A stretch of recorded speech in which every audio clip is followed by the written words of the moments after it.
Bienvenue sur l'internaute.com et ouestfrance.fr pour Direct Politique, votre émission politique sur le web. Nous recevons aujourd'hui avec grand plaisir François de Rugy, député de Loire-Atlantique et coprésident du groupe Europe Écologie Les Verts à l'Assemblée nationale. Bonjour François de Rugy. Bonjour. Merci d'avoir accepté notre invitation. Merci à vous de l'invitation. Michel Urvois, éditorialiste politique de Ouest France, est avec moi pour co-présenter cette émission. Bonjour Michel. Bonjour Fabien. Alors vous connaissez le principe, vous avez 45 minutes, un petit peu moins, pour poser toutes vos questions à notre invité. Michel et moi-même, nous nous ferons un plaisir de les retransmettre en direct. Alors François de Rugy, nous allons parler aujourd'hui de la transition énergétique, mais la semaine a été marquée par un événement, l'intrusion de militants de Greenpeace dans une centrale nucléaire à Tricastin. Alors estimez-vous, comme Jean-Vincent Placé, qu'il s'agit là d'une action citoyenne, ou bien, comme Manuel Valls, qu'il faut les sanctionner davantage? Je suis plutôt d'accord, ça ne vous étonnera pas avec mon homologue du Sénat, Jean-Vincent Placé. Je crois que Greenpeace joue un rôle positif en France, et je vais peut-être vous surprendre, y compris pour la filière nucléaire elle-même, c'est-à-dire, c'est un peu, on a dit lanceur d'alerte, mais moi je dirais plutôt veilleur d'ailleurs, veilleur de sécurité. Et la filière nucléaire a besoin de sécurité. Nous, les écologistes, nous sommes les premiers à demander davantage de sécurité, tellement cette filière peut présenter des risques.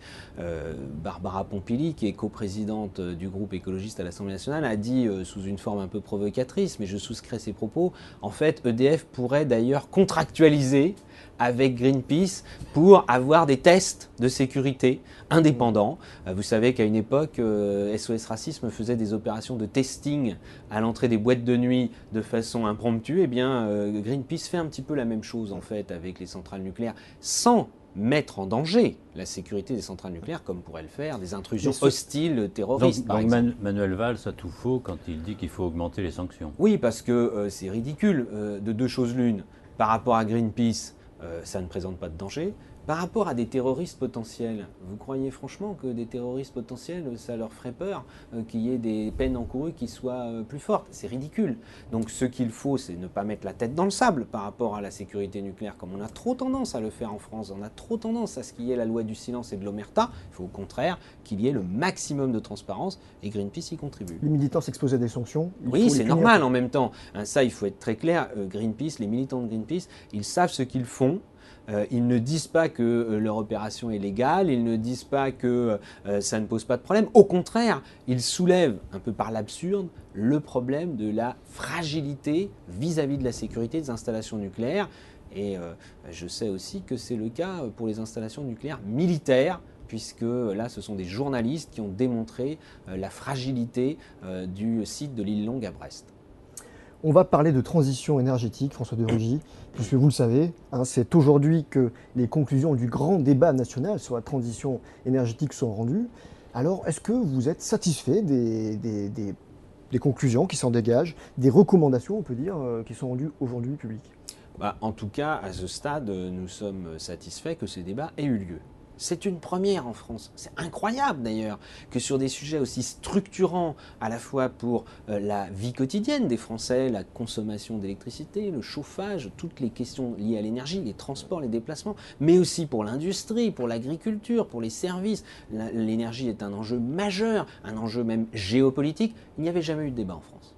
On a installé le nucléaire en France pour la production d'électricité à 75% sans le moindre débat. Il était normal qu'il y ait ce débat. Ça prend du temps. Nous, écologistes, nous aurions préféré parfois agir plus vite, mais il faut accepter le temps du débat. Maintenant, ce qui est important, au-delà des conclusions du débat, c'est la loi qui doit en sortir. C'est mieux que le Grenelle, ce qui a été fait là? Je pense, c'est une autre forme. Moi, j'avais soutenu le Grenelle, j'avais même participé, j'étais un des rares députés, nous étions que 5 ou 6 à y participer. C'est un peu, moi je dirais, dans la même idée, mettons autour de la table des gens qui n'ont pas forcément les mêmes visions au départ, qui n'ont pas les mêmes intérêts, et essayons de les faire parler ensemble. Ça ne marche pas toujours, parce que par exemple, on a vu que EDF a réussi à truster beaucoup de postes dans le débat, soit par le biais des syndicats de salariés, soit par le biais des syndicats patronaux. C'est un peu dommage, mais au moins il y a eu ce débat, et il y a eu beaucoup de choses intéressantes, notamment dans les régions. François de Rugy, on a mis 8 mois, presque 9 mois de débat pour essayer de dégager une synthèse. Aujourd'hui, le MEDEF et d'autres acteurs se disent pas d'accord avec cette synthèse qu'ils estiment partielle ce matin. il considère qu'on ne peut pas considérer ce texte comme consensuel. Est-ce que c'est un échec? Non mais attendez, de toute façon, vous ne pouvez pas avoir de consensus absolu Après 8 mois de sur débat. des sujets qui, on voit bien, font qu'il y a des visions très différentes. Moi, le problème du MEDEF, je vais vous dire franchement, c'est à quoi joue le MEDEF? À quoi joue M. Gattaz, qui est le nouveau président du MEDEF? Il joue un rôle d'opposant politique. Ses premières déclarations, elles ne sont pas sur les entreprises. Elles ne sont pas sur les intérêts des entreprises. Moi, je connais beaucoup d'entrepreneurs. Eux, ce qui les importe, c'est en effet les coûts de production, les coûts du travail, les normes, etc. Lui, il nous parle des gaz de schiste, il nous parle du nucléaire, il nous parle de Fessenheim. Fessenheim, il défend qui? Il défend les entreprises de France, c'est son mouvement, ou il défend EDF? Il faudrait savoir. Les entreprises de France du secteur des énergies renouvelables, il les défend, M. Gattaz? Non. Eh bien, il ferait mieux de s'occuper de défendre les entreprises de France, de jouer son rôle de syndicat patronal, plutôt que de vouloir jouer un rôle politique, je ne sais pas, de succursale ou au contraire se substituant à l'UMP, je ne sais pas, mais ça n'intéressera pas le débat, ça ne nourrira pas le débat. Je ne lui demande pas d'être d'accord avec nous, au contraire, moi j'aime le débat, mais qu'il défende les entreprises et les entreprises de France. Je vous le dis, dans le secteur de l'énergie, nous avons auditionné à l'Assemblée nationale M. Mestralet, qui est le PDG de GDF Suez, qui est le principal concurrent, on va dire, d'EDF en France. Eh bien lui, il a tenu des propos sur la transition énergétique qui ne sont pas du tout ceux de M. Gattaz. Est-ce que, quand on entend M. Gattaz ou quand on regarde certaines recommandations du grand débat, est-ce que vous n'avez pas des doutes sur la capacité du gouvernement à passer de 75 à 50% de production électrique nucléaire? Est-ce que la promesse de Hollande vous paraît tenable? Ah oui, non seulement la promesse de François Hollande, elle nous paraît tenable, nous pensons même que nous pourrions aller plus loin et plus vite. Mais surtout, nous avons rencontré François Hollande, c'est un hasard de calendrier, mais nous l'avons rencontré il y a 2 jours. On va vous interroger un petit peu. Et nous avons parlé de ces questions énergétiques. Évidemment, François Hollande n'est pas un écologiste et il n'est pas là pour mettre en œuvre le programme d'Europe Écologie Les Verts, ça se saurait. Mais il a pris un engagement devant les Français. Il en a pris plusieurs d'ailleurs sur l'énergie. Il a pris celui structurant dont vous avez parlé, qui est de passer de 75 à 50% pour la production d'électricité d'origine nucléaire d'ici 2025. Donc, on a 12 ans devant nous pour le faire. Et donc la loi qui doit sortir de ce débat à l'automne, elle doit décrire la trajectoire. Et François Hollande, à aucun moment, n'a remis en cause cet engagement. À aucun moment, il n'a remis en cause l'engagement de fermer la centrale de Fessenheim. Est-ce qu'il faut un pour calendrier? nous, ce sont des acquis. Est-ce qu'il faut un calendrier? Bien sûr, tout de suite. Bien sûr, c'est ce qui devra être dans la loi. Quand je dis une trajectoire, c'est un calendrier, y compris, il faut dire le nombre et le nom des réacteurs nucléaires qu'il faudra fermer d'ici 2025 pour atteindre cet objectif. Et d'ailleurs, c'est assez facile. Nous proposons de prendre comme critères les plus vieux, les plus dangereux. Et on revient à Tricastin, d'ailleurs, dont nous parlions tout à l'heure. On a une question de Jean-Yves qui s'intéresse beaucoup à cette question et qui nous dit: êtes-vous certain, vous comme député vert, que Fessenheim sera bien fermé d'ici 2016 ou début 2017? Nous n'avons aucune raison d'en douter. Le président de la République et le gouvernement se sont engagés sur ce point. Je rappelle que le président de la République a défendu cela avant même son élection dans le débat de deuxième tour, par exemple, et ça a été un vrai débat, et moi je trouve ça très bien. Nicolas Sarkozy, lui, il défendait à tout crin le nucléaire. François Hollande a pris une autre option, et ça a été débattu devant les Français. Et les Français ont voté, et le gouvernement a nommé une personnalité pour mettre en œuvre, dialoguer avec tout le monde sur place, avec les salariés, pour prévoir la reconversion, pour envisager, vous savez, le démantèlement d'une centrale nucléaire. Je dis ça devant M. Urvois, qui est journaliste de Ouest France. Nous n'avons pas d'autre expérience que Brennilis dans le Finistère. Et Brennilis dans le Finistère, qui est fermé depuis plus de 20 ans, n'est toujours pas démantelé. Donc le savoir-faire nucléaire français en matière de démantèlement, il est à construire. Et d'ailleurs, ce sera une opportunité, y compris d'activité. Mais vous citez Brennilis, ça signifie aussi que ça a un coût considérable de démanteler du nucléaire. Oui, mais nous n'avons pas d'autre choix. De toute façon, les centrales nucléaires ont une durée de vie qui n'est pas illimitée. Elles ont été construites la plupart pour 30 ans. Déjà, on envisage 40 ans, et avec l'autorité de sûreté nucléaire qui doit dire quels sont les travaux. EDF demande 60 ans.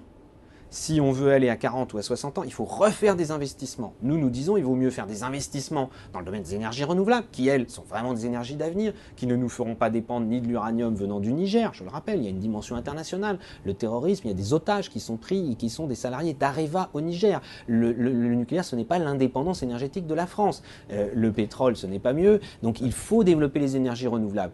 Et nous préférons investir là-dedans que dans le prolongement de la durée de vie des centrales. Donc de toute façon, le choix, il est entre investir dans les énergies renouvelables et en effet avec une part de démantèlement des centrales. Mais ça, de toute façon, EDF n'a pas provisionné assez d'argent. Ce pas les écologistes qui en sont responsables, c'est les gouvernements successifs et EDF qui a menti. D'ailleurs, moi je le dis, il y a eu un mensonge d'État sur le prix de l'électricité en France parce qu'on a sous-estimé volontairement le coût de production d'électricité nucléaire. Pour réduire, pour tenir les objectifs en matière de gaz à effet de serre, il faudrait réduire la consommation d'énergie de moitié d'ici à 2050. Il faut aller vers l'efficacité énergétique. Vous y croyez vraiment à ce scénario? Bien sûr, car vous pouvez regarder, je pense, dans votre vie quotidienne, dans la mienne, dans celle de nos compatriotes le savent bien, il y a aujourd'hui une tendance encore au gaspillage.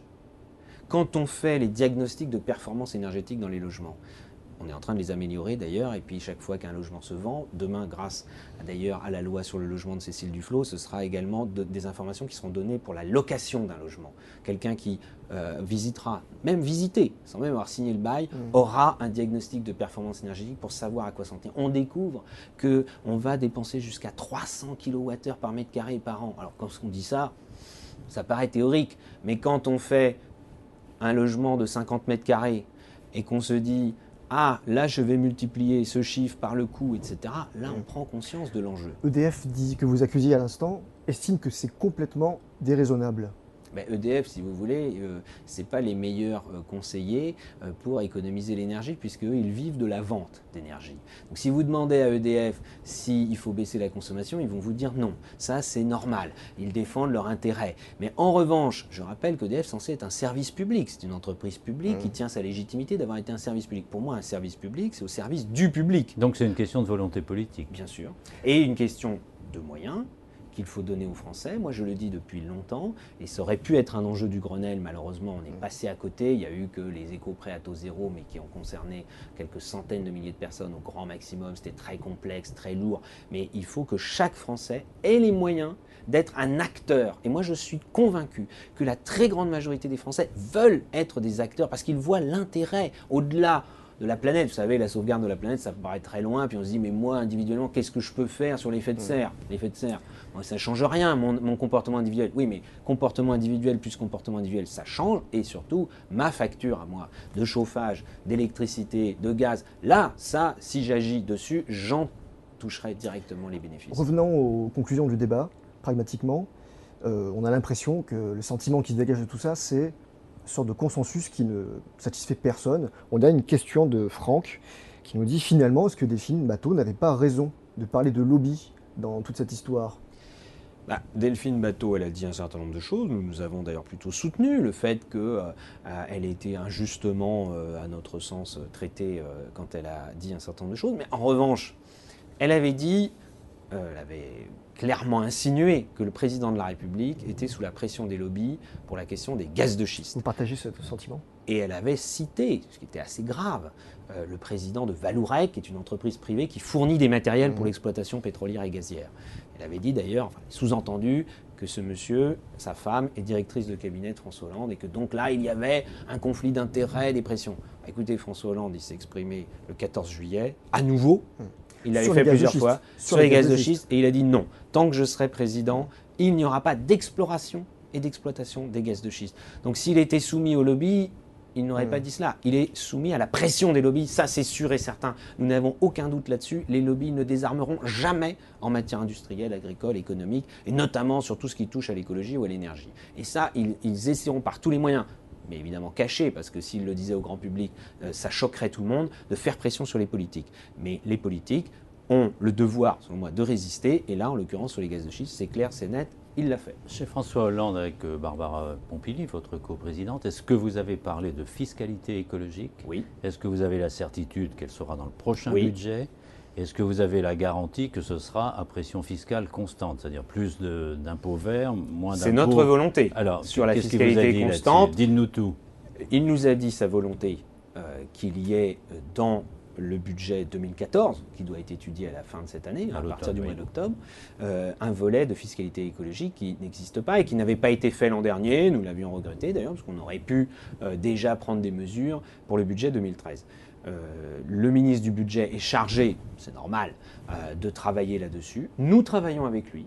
et je tiens à le saluer, car ça n'a pas toujours été le cas, donc je le dis de la même façon lorsqu'il n'y a pas assez de coopération, pas du tout, entre, d'une part, le Parlement et le gouvernement, mais notamment au sein de la majorité entre les écologistes et les socialistes, sur cette question de la fiscalité écologique. Nous avons déjà eu des rendez-vous avec Bernard Cazeneuve, nous lui avons transmis une note avec un certain nombre de propositions à fiscalité constante, et nous devons le revoir lundi.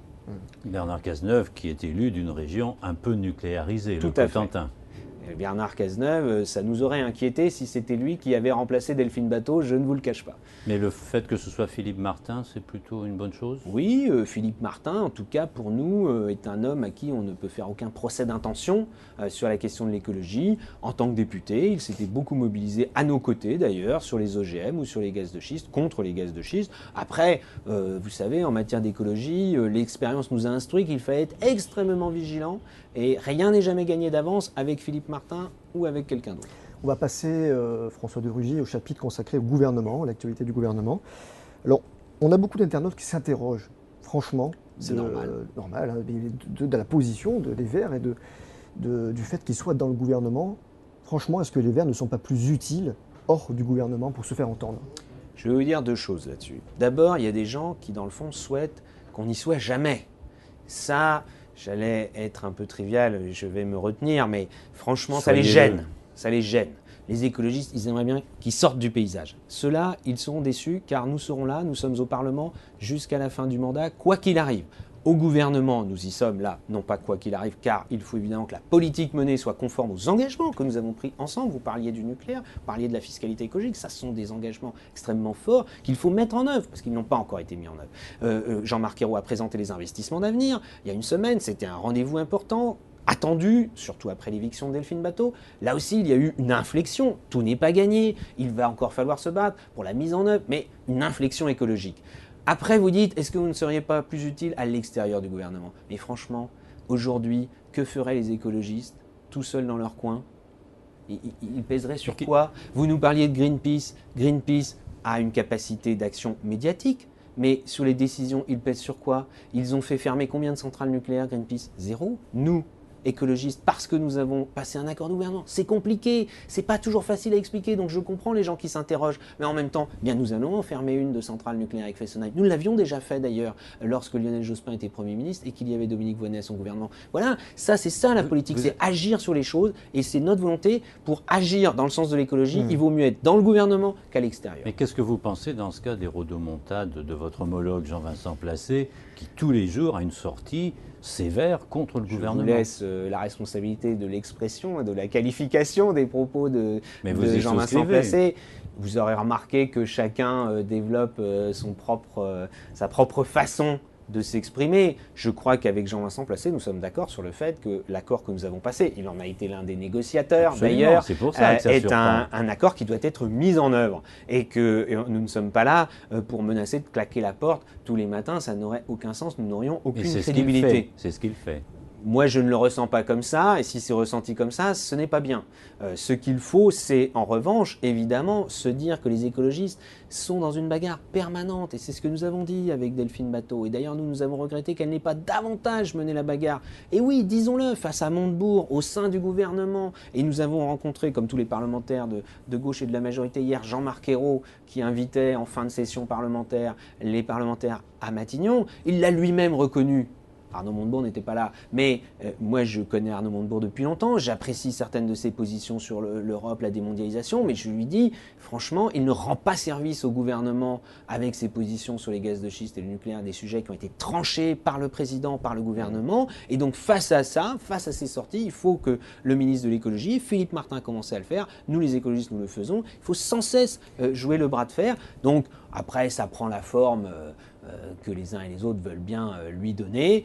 Ce que chacun doit bien comprendre, c'est que nous voulons agir dans la durée, mais nous ne nous accrocherons pas à des postes. Nous ne sommes pas là pour avoir un ou deux ou trois postes de ministre à tout prix. Ce que nous voulons, c'est faire avancer les choses. François de Rugy, vous évoquiez la sortie médiatique récente de Montebourg sur les gaz de schiste. C'est une chose qui intéresse beaucoup les internautes, le gaz de schiste. Oui. Alors, Et qui intéresse beaucoup les Français. Hein. Vous savez, c'est pas simplement les écologistes. Des fois, on nous dit que François Hollande a dit ça pour faire plaisir aux écologistes. Non, il l'a dit parce qu'il y a des millions de Français qui ne veulent pas que l'eau soit polluée dans leur sous-sol, qui ne veulent pas voir pousser des dériques dans le champ d'à côté, qui ne veulent pas voir le sous-sol fragilisé en Seine-et-Marne. La Seine-et-Marne, c'était M. Copé, M. Jacob qui avait d'ailleurs pris l'initiative de la loi en 2011. On a plusieurs internautes qui se demandent si on ne passe pas à côté d'une ressource fondamentale. Arnaud Montebourg proposait, s'il est possible un jour d'extraire le gaz de schiste de façon écologique, de créer une société publique pour l'extraire. Est-ce que cette proposition pourrait vous séduire en fin de compte ? Ouais, mais vous savez, dans le débat politique, c'est souvent à la mode de marier, il paraît qu'il y a une expression d'ailleurs pour ça, de marier des mots contradictoires. Je crois que l'expression c'est oxymore, c'est un drôle de mot d'ailleurs. Oui, on peut dire une controverse consensuelle. Vous voyez, on pourrait en inventer plein comme ça. Un journal papier qui n'est que sur Internet. Vous voyez, bon, oui, on peut ça dans le discours, on peut tout dire. Sauf qu'il faut quand même être réaliste et être concret. L'exploitation des gaz de schiste aujourd'hui, c'est démontré. Moi, j'ai discuté même avec Total, avec des gens comme ça. Ce n'est pas possible de le faire sans faire des dégâts sur l'environnement. Alors oui, on fait un choix entre exploiter à tout prix une ressource énergétique aléatoire dont on ne connaît pas du tout la réalité, et ça tous les gens du secteur pétrolier ou gazier vous le diront, on ne sait pas quelle est la réalité de l'ampleur de la ressource. Hein, il y en a qui fantasment un peu là-dessus, il faut le dire aussi. Eh bien, entre ça et mettre en danger la ressource en eau potable, le sous-sol et la question de pollution durable dans le sous-sol, eh bien, nous faisons un arbitrage et je pense que c'est notre rôle de politique, là, au-delà des écologistes, de défendre le long terme, de défendre les droits des générations futures. Vous savez, à une époque, l'amiante, mais oui, c'était le débat. Il y avait de l'activité économique autour de l'amiante. C'était un produit qui, en effet, permettait de se protéger contre la propagation du feu. Mais c'était un produit très dangereux. Bah, heureusement qu'on l'a interdit. Et aujourd'hui, vous savez qu'il y a 3000 morts par an pour l'amiante. Bah, moi, j'aurais bien aimé qu'à une époque, comme en Grande-Bretagne, il y ait des responsables politiques qui disent stop. Oui, et il y avait un lobby à l'époque qui avait pénétré au cœur de l'État pour que rien ne change. Eh bien, ça coûte la vie à 3000 personnes par an. On ne peut pas se permettre de reprendre des risques comme cela. Alors, autre désaccord consensuel, pour reprendre votre expression, Notre-Dame-des-Landes, comment ne pas en parler? C'est un sujet emblématique national, vous êtes élu de cette région. Alors, question, des élus locaux de tous bords ont voté ce projet, droite-gauche, enfin UMP, PS en tout cas, des villes, des départements, des régions concernées. Vous-même, vous êtes quelqu'un de très favorable à la décentralisation. Est-ce qu'on peut être contre un projet à partir du moment où il a été voté, décidé de manière décentralisée? Évidemment, c'est la liberté du débat politique et de la démocratie, puisque vous faites allusion aux collectivités locales. Je suis moi-même élu de base, sans aucune responsabilité exécutive, au sein de Nantes Métropole, qui est la communauté urbaine. Lorsque nous avons fait un vote sur le soutien financier, parce que c'est ça la vraie question. Vous savez, c'est facile de dire « Ah, on soutient un projet », mais oui, il faut s'engager financièrement. Pour cette collectivité-là, c'est 20 millions d'euros. Pas rien, 20 millions d'euros. Il y a eu 90% des élus. En effet, parce que vous l'avez dit, c'est une alliance gauche-droite. Je constate que sur les autres sujets, c'est bizarre. Des deux côtés, les gens disent « Ah non, surtout pas d'alliance avec la gauche. Ah non, surtout pas d'alliance avec la droite. » Quand c'est sur le dos de l'écologie, là, d'un seul coup, c'est bien d'avoir un espèce d'arc qui va du PCF à l'UMP en passant par le PS. Bon, et on a été les seuls, avec quelques élus du Modem et quelques élus d'hiver droite, qui ont voté contre ou qui se sont abstenus. Eh bien, vous croyez que c'était représentatif de la population de Nantes Métropole, des 600 000 habitants, des 24 communes de Nantes Métropole? Absolument pas. Moi, j'ai demandé plusieurs fois. Je me serais incliné s'il y avait eu un référendum, par exemple. Une votation citoyenne. Il y en a eu sur la Poste, et c'était les partis de gauche et les syndicats de gauche à l'époque qui l'ont prôné. Pourquoi ils n'ont jamais voulu le faire sur cette question d'aéroport? Nous l'avons réclamé à de nombreuses reprises. Non, c'est la volonté de passer en force. Mais le projet, il est tellement convaincant, il est tellement bien fait, il est tellement bien bordé que ça fait 40 ans qu'on en parle et que ça fait 40 ans qu'il n'a toujours pas été mis en œuvre. C'est quand même qu'il doit y avoir un petit problème quelque part. Mais vous avez de bonnes raisons d'être contre, dont acte, mais oui. Quand vous dites cela, ça veut dire qu'on peut remettre en cause toute décision, tout vote d'une collectivité, d'un parlement, sous prétexte qu'ils ne sont pas représentatifs. Non, parce que je vais vous dire une chose. Certains élus locaux, parce que vous parlez de la décentralisation, nous disent mais il y a eu des élections régionales et il y a eu une majorité qui a voté pour ce projet. Ah bon? Parce qu'au moment des élections régionales, les gens, ils ont pris un bulletin de vote, oui à Notre-Dame-des-Landes ou non à Notre-Dame-des-Landes. Non, ils ont voté sur ce sujet-là, oui, c'est vrai, il était dans la campagne électorale. Mais il y avait aussi les lycées, il y avait aussi les TER. Et d'ailleurs, au deuxième tour, il y a eu 2 listes, une liste de droite qui était pour, une liste de gauche et écologiste qui était partagée. Qui peut dire que les gens qui ont voté majoritairement pour cette liste de gauche et écologiste voulaient tous ce projet d'aéroport? Nul ne le sait dans le fond. Moi, ce que je vais vous dire, je sais qu'il y a eu des sondages de fait. Et bizarrement, les résultats n'ont jamais été rendus publics. Des vrais sondages, hein, pas des choses sur Internet, ça c'est très facile dans les 2 cas d'ailleurs, de faire en sorte que ces partisans aillent tous cliquer. Non, des sondages sérieux. Ils n'ont jamais été publiés. Vous voyez, je trouve ça un peu étrange. S'il y en a un, il y a très longtemps, qui avait été fait par le Conseil général de Loire-Atlantique, déjà à l'époque, il y avait 36% des gens qui étaient opposés en Loire-Atlantique à ce projet, bien au-delà des gens qui votent pour les écologistes. Donc quand il y a un sujet sur lequel on sort, ça fait exploser les clivages politiques, parce que vous disiez qu'il y a des élus de gauche et de droite qui sont pour, mais il y a aussi des élus de gauche et de droite qui sont contre. Hein, ça fait exploser les clivages politiques. Parce que sinon, vous pourriez me dire, ah mais pourquoi pas un référendum sur le mariage pour tous, par exemple? Vous voyez, je vous le dis franchement. Ben oui, mais sauf que sur le mariage pour tous, ça a été clair. Les candidats de droite aux élections présidentielles, législatives, ont dit non, nous ne voterions pas ça. Je suis bien placé pour le savoir. Dans ma circonscription, le candidat UMP, il a fait toute sa campagne là-dessus. Et nous, les candidats de gauche, président de la République, députés, nous avons fait campagne en disant, si nous sommes élus, nous voterons ça. L'enjeu était clair. Mais l'enjeu était clair aussi s'agissant de Notre-Dame-des-Landes. François Hollande, dans les colonnes d'Ouest-France d'ailleurs, à la veille de l'élection... Vous croyez que François Hollande, il a été élu président de la République sur cette question-là? Non, mais il s'est engagé là-dessus. Il a eu la majorité des voix à Notre-Dame-des-Landes, dans la commune de Notre-Dame-des-Landes. Si vous faites un référendum dans la commune de Notre-Dame-des-Landes, en tout cas aux dernières élections municipales, en 2008, ça a été un enjeu. Et le maire qui a été élu, il a été élu parce qu'il était contre, son prédécesseur était pour. Donc vous voulez faire un référendum sur quelle zone? Ah oui, moi je trouve que ce serait bien de faire un référendum régional, par exemple. Oui, mais régional, parce que là il y a 2 régions. Ou à l'échelle des collectivités qui financent. Parce que moi je pense que le référendum, il devrait au moins avoir une question, sinon 2, c'est pour ou contre le projet, mais pour ou contre que les collectivités locales financent, que l'État finance. Parce que vous savez, le problème, c'est que si c'était une opération autofinancée à 100% par le privé, on pourrait toujours dire c'est un débat politique, pour ou contre, pour l'écologie, mais là c'est aussi un débat de priorité budgétaire. Nous sommes dans une période de restriction budgétaire. Partout. Il y a eu d'ailleurs une commission Mobilité 21 mandatée par le Premier ministre, présidée par un député maire socialiste de Caen, qui a dit bon, il faut revoir tous les projets de transport et déplacement partout en France, dans tous les domaines, routiers, autoroutiers, ferroviaires, et on réduit. Hein, c'est ça le mot d'ordre. On réduit. Et là, bizarrement, projet d'aéroport Notre-Dame, il n'y a plus le droit d'en débattre. Celui-là, il est hors concours. Oui, mais François de Rugy, franchement, est-ce que c'est pas trop tard? Est-ce qu'on n'a pas déjà franchi un point de non-retour sur ce dossier? Je ne crois pas, et je vais vous dire une chose. Au mois d'octobre-novembre dernier, en 2012, il y a eu une forte montée de tension parce que le gouvernement a voulu passer en force et a quand même mobilisé 500 à 600 gendarmes et policiers en même temps sur le terrain. Et il y a eu une réaction forte et le président de la République a voulu qu'il y ait, on revienne apaiser les choses avec du dialogue. Et le gouvernement a mandaté une commission de dialogue. Et bien nous disons une chose simple, appliquons toutes les préconisations de cette commission de dialogue. François de Rugy, on va passer à une séquence, la séquence pour-contre. Alors, on sait que vous vous êtes fait entendre il y a peu de temps sur les avantages des députés, des parlementaires que vous dénoncez.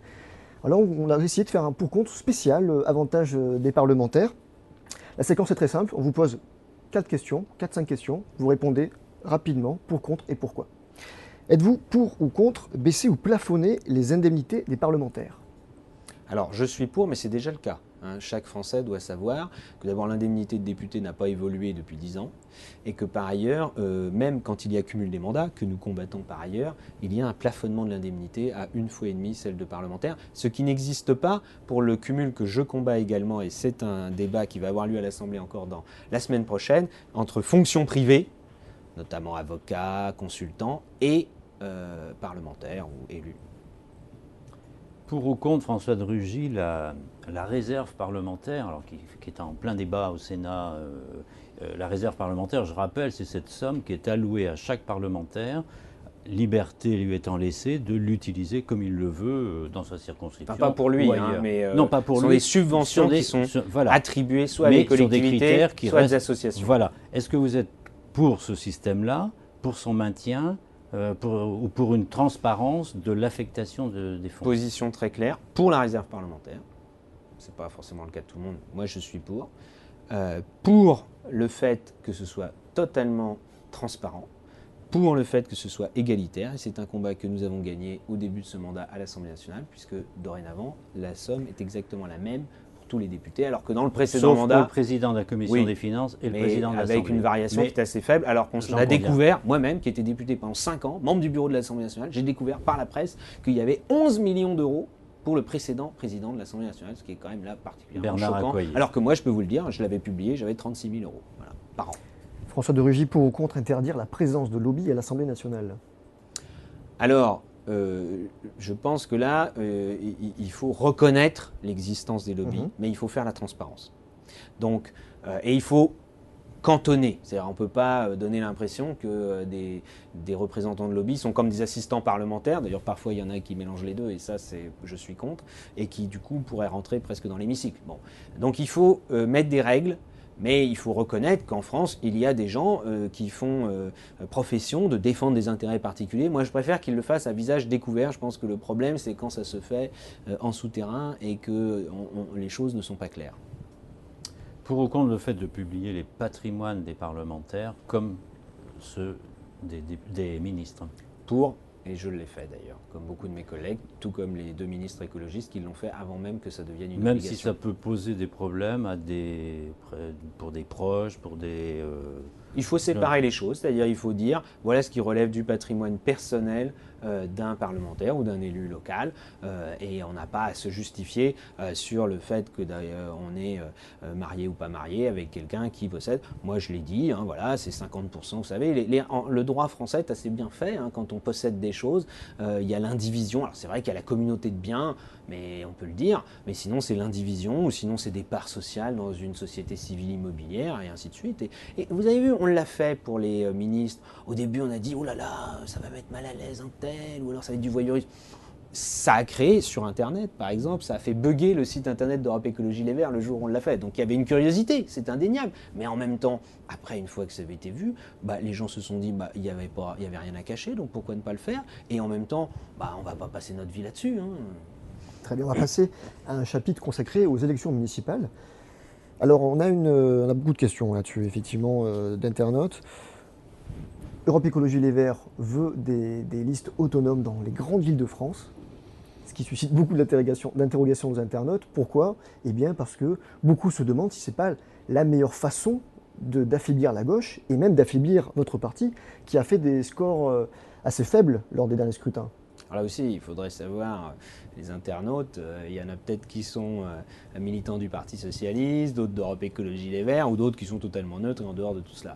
Et chacun a évidemment le droit d'avoir un avis, et je trouve ça très bien qu'il y ait des débats.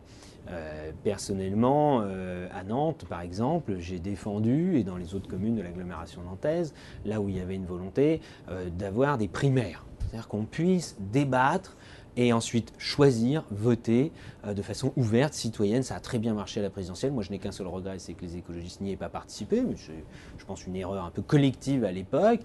Et donc là, on avait l'occasion de faire autre chose. En tout cas, là où il n'y a pas de maire sortant qui se représente, et c'est le cas à Nantes et dans beaucoup d'autres villes. Bon, le PS ne veut pas. C'est dommage. Et je ne comprends pas bien. Donc s'il y a des internautes d'ailleurs qui peuvent me répondre, moi je n'ai toujours pas eu de réponse. Pourquoi c'était bien pour la présidentielle, pourquoi c'est pas bien pour les municipales? Je l'ai dit d'ailleurs au président de la République qui a dit dans West France qu'il fallait se rassembler et savoir s'organiser. Bon, pour l'instant je constate que le Parti Socialiste, il veut se rassembler mais il ne veut pas s'organiser avec les autres pour voir comment on peut le faire. Parce que il faut se rassembler autour de moi, il a dit. Après, il a dit ça. Mais lui n'est pas candidat au municipal. Mais il ne faut pas vouloir imposer les choses et il ne faut pas vouloir étouffer le débat. À l'occasion des élections municipales, il y a beaucoup de villes, je pense toutes les villes de France, toutes les communes, où il y a une soif de débat. Les élections municipales, vous l'avez dit, intéressent les gens. C'est une élection vraiment qui suscite de l'intérêt, et quelle que soit la taille de la commune. S'il n'y a pas d'accord entre le PS et les Verts, c'est la faute du PS. C'est pas... Je ne veux même pas rentrer là-dedans.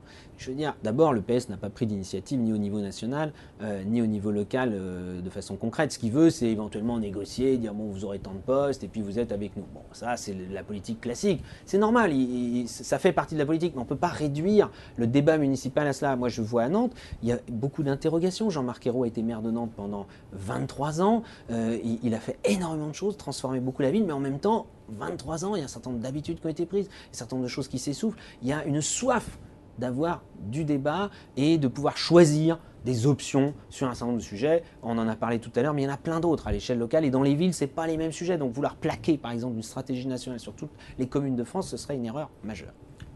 Vous êtes élu à Orvault, Oui. vous avez été aussi collaborateur de Jean-Marc Ayrault à la mairie de Nantes. Adjoint au maire, pas Adjoint au collaborateur, maire. ce n'est pas pareil. Oui, parce que c'est un mot connoté. Oui, Mais- je tiens à faire la différence. C'est Adjoint- très bien par ailleurs d'être Et vous collaborateur avez- aussi, mais et- ce n'était pas mon cas. Et vous avez une bonne cote à Nantes, vous n'avez pas eu envie ou pas encore envie de tenter quelque chose? Mais c'est pareil, vous savez, les envies personnelles en politique, c'est très bien. D'ailleurs, beaucoup de gens croient que c'est ça qui guide la politique, c'est que les ambitions personnelles.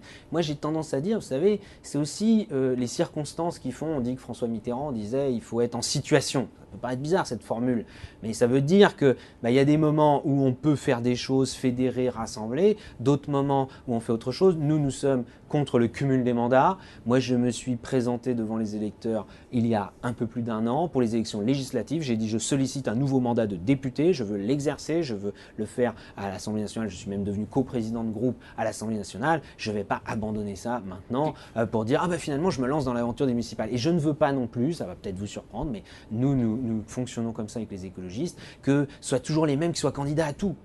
Et dire, parce que ça c'est la tentation, et il y a même des gens en effet qui me disent mais vous feriez un bon candidat, vous semblez le dire, c'est sympathique que j'aurai une bonne cote à Nantes, si vous le dites sans doute que c'est vrai, vous êtes bien informé, peut-être même mieux que moi puisque c'est votre profession, mais pour autant il y a d'autres personnes qui sont aussi plein de valeurs. Nous avons désigné Pascal Chiron à Nantes, dans d'autres villes c'est d'autres personnes qui sont en capacité de prendre des responsabilités, de mener des campagnes électorales. Allez, il nous reste 5 minutes, François de Rugy. On passe à la séquence questions d'actualité. On va vous demander de commenter les actualités de ces derniers jours. On commence avec l'actualité de vendredi 22 juillet, la catastrophe 12 ferroviaire. juillet, pardon. Du 12 juillet. Vous anticipez. Je suis bien en vacances. C'est retour vers le futur. Le 12 juillet, donc, la catastrophe ferroviaire à Brétigny-sur-Orge. La SNCF et RFF font-ils, à votre avis, suffisamment d'efforts pour entretenir le réseau? Est-ce qu'on doit incriminer les installations? Alors, peut-être qu'on peut incriminer les installations, il faut quand même laisser faire l'enquête. Moi, je refuse de céder à trop d'émotions, parce que c'est tragique et il y a de l'émotion, mais nous, les politiques, il faut que nous sachions garder du sang-froid et du recul. Je refuse aussi de récupérer cet accident en disant « Voyez, on l'avait bien dit, le réseau se dégradait ». C'est vrai qu'on l'avait dit et c'est vrai que le réseau se dégradait. Je refuse d'incriminer la SNCF ou RFF parce que la SNCF et la RFF font tout ce qu'ils peuvent pour la sécurité. La sécurité est vraiment une valeur majeure à la SNCF et à la RFF. Certains pensent d'ailleurs parfois que trop. Et par rapport à d'autres réseaux, même en Europe, c'est vraiment chez eux quelque chose de majeur. Pour autant, ils ont souffert du sous-investissement dans le réseau ferroviaire classique, c'est-à-dire tout ce qui n'est pas TGV, en gros. Et même le réseau TGV, vous savez qu'il a souffert de sous-investissement d'entretien. Je parle pour le TGV Atlantique qui a plus de 20 ans maintenant et sur lequel il y a des travaux actuellement. Heureusement, on n'a pas découvert ce problème-là à l'occasion de l'accident de Brétigny-sur-Orge.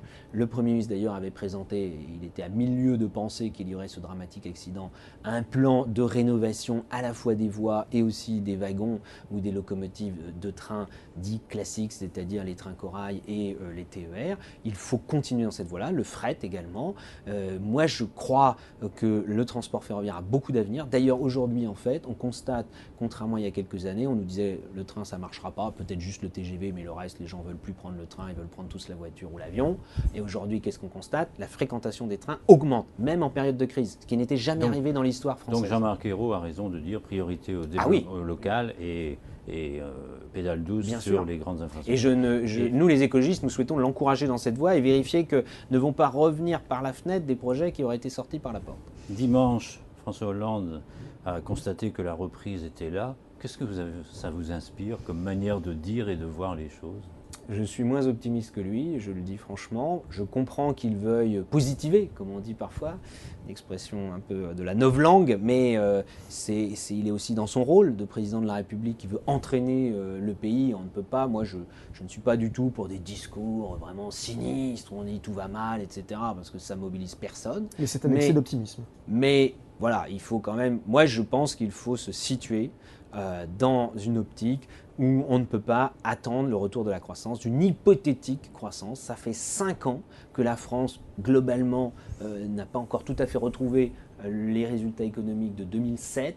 Donc il faut être prudent sur ces questions-là et volontaire, ça je partage et je souhaite même que le président de la République le soit, sur le fait que l'on lance des nouvelles activités. Et nous pensons que l'écologie est un facteur d'ailleurs de sortie de crise par les nouvelles activités, les nouveaux emplois que cela peut créer. Tout à fait.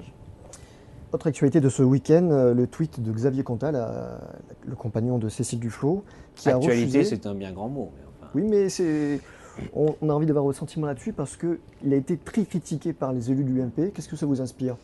Notamment à l'Assemblée nationale. Oui. Ça m'inspire deux choses. La première, c'est que l'UMP aurait, enfin notamment M. Meunier, parce que je ne crois pas que ce soit partagé par tous les députés UMP, aurait mieux fait de se taire, parce que c'est de la provocation, mais c'est un professionnel de la provocation, donc ça ne nous surprend pas. C'est un peu dommage que le débat politique soit comme ça, mais bon, ça fait partie du débat politique, si on peut dire. Quant à la question de savoir si les compagnons, les compagnes, et si nous, on doit commenter, moi je suis élu, est-ce que je dois commenter un tweet d'un compagnon et une compagne? C'est difficile de trouver le bon équilibre, je parle en connaissance de cause. Ma compagne, elle fait aussi de la politique par ailleurs dans une autre assemblée locale. C'est pas facile de trouver le bon positionnement, mais ce que je crois, c'est qu'il faut en finir avec le mélange des genres qui consiste à dire que dans une tribune officielle, lorsqu'il y a un défilé, lorsqu'il y a une manifestation officielle, eh bien, il y a les maris, les femmes, les compagnes, les compagnons. Non, il y a les ministres, les élus, et terminé. Dernière question, dernier jour, mercredi, donc c'était hier, Charles de Courson, président de la commission d'enquête parlementaire sur l'affaire Cahuzac, dit détenir les preuves que François Hollande était parfaitement informé. Est-ce que vous avez l'impression que l'exécutif, dépendamment des histoires de preuves, a failli à un moment ou à un autre, ou a manqué de vigilance, ou a... Failli, je ne crois pas. Ce que je crois, c'est que nous avons bien fait de faire en sorte que cette commission parlementaire puisse exister. Je rappelle que dans le précédent mandat, il n'y en a eu quasiment aucune. Là, la majorité, le gouvernement a dit pas de problème, l'opposition veut une commission d'enquête parlementaire là-dessus. On le fait, les ministres sont venus témoigner, etc. C'est un peu bizarre que M. de Courson, par ailleurs je respecte, qui est un homme avec une certaine indépendance d'esprit, il est dans l'opposition, c'est pas pour ça que ce qu'il dit ne doit pas être entendu. Il donne l'impression de faire le rapport alors qu'il dit par ailleurs qu'il va y avoir d'autres auditions, c'est-à-dire que le travail n'est pas fini dans cette commission d'enquête, et par ailleurs il dit j'ai des preuves, mais bon il ne les donne pas. Voilà. Pour vous les journalistes, par exemple, c'est un peu gênant, parce que j'imagine que vous allez les lui demander. Je préférerais qu'il dise la chronologie des événements, et qu'il dise la chronologie des événements, pose question sur telle ou telle chose, et suite aux auditions, M. Zabulon, qui était un collaborateur de François Hollande, a témoigné très clairement en disant voilà, moi j'ai été informé à tel moment, j'ai informé le président, il a dit on laisse faire la justice, etc. C'est intéressant, ça c'est vraiment le rôle d'une commission d'enquête parlementaire. Il est trop tôt, en tout cas moi je n'ai pas d'éléments qui me permettent de dire le président de la République aurait dû agir plus vite, aurait dû faire ceci. En tout cas, ce dont je suis convaincu, c'est qu'il n'y avait aucune espèce d'information cachée. Je savais, mais je m'en suis accommodé. Vous imaginez bien, ça a été tellement gros qu'il fallait évidemment agir tout de suite. Donc vous doutez fortement des preuves de Charles de Courson? En tout cas, je demande qu'ils les fournissent. Il se fait un peu mousser à travers cette commission? Peut-être. En tout cas, la technique, lui qui est un parlementaire très expérimenté, je crois que ça fait plus de 20 ans qu'il est député, il sait sans doute que quand on veut marquer l'actualité, justement, on commence par dire des choses, mais je vais vous en dire d'autres, et on tient en haleine comme ça peut-être un peu la chronique. Ce sera le mot de la fin de cette émission. Merci François de Rugy d'avoir répondu à nos questions. Merci Michel. Merci à vous, chers internautes. On se retrouve en septembre pour la reprise de nouvelle saison de Direct Politique. D'ici là, restez connectés. À bientôt.